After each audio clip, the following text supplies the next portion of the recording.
Hayi, sisaphezulu kwayo indaba ye-family trip guys. Siyabona ke lana ubaba uMseleku, uMayeni, uMangwabe noMakhumalo bayile ku-family trip.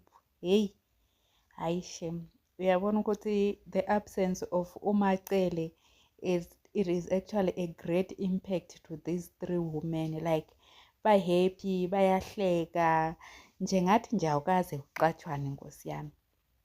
Kwayena uNombela othi yena uyagoduka, she wants divorce.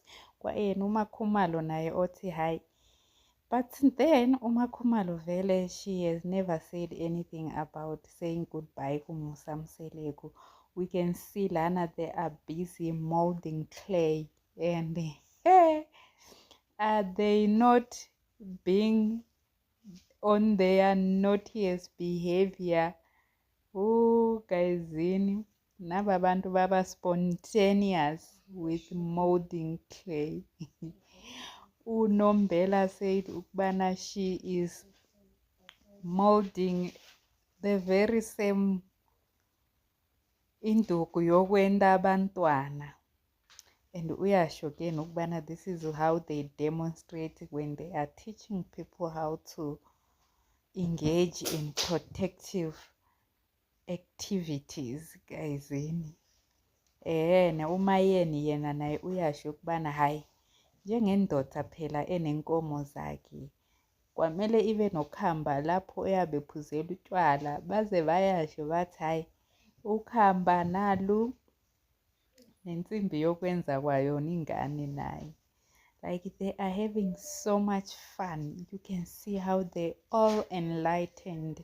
So this family trip, it was great for these three women. Like you can see they are so happy, honestly. You can see Umangwabe is so happy, so lightened up. She's speaking. You know what Umangwabe has gone into that mute mode of whether it's family meetings or whatever that is happening. She would just sit there quietly, like not even say a peep word since kwa introduced on number 5. But kulo family trip lo, she's so enlightened. Is it because uMacele she's not there?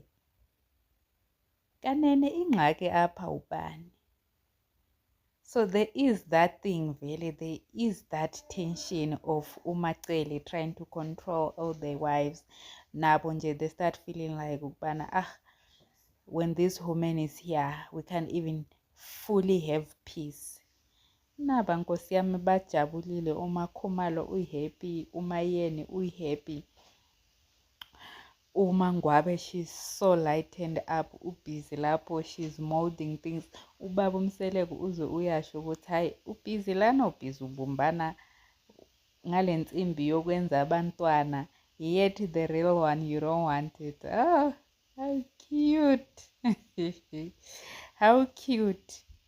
Nkosi yami, ubaba uMseleku must just consider just to remain with these three wives because they are all happy. Kwayena ubaba uMseleku Nkosi yami happy. You can see how he is having such light. You can see Bana he's not just carrying this heavy heart that he normally has when these other 4 women are there, when they are having all this tension, family okanye relationship meetings, because wow, it does get tense. It does get tense, like kunokushuba Nkosi yami, kushisa erumini, bona abantu bafuthelene nje kungekho mandi nakancinci. But on this family trip, like you can see they are bonding Nkosi yami, they are putting their differences aside. Kanene ubani ingxaki la? Macele no number 5. Hayi phela nabo they are busy lapho bayagroove. Let me know what do you guys think. Don't forget to like, share.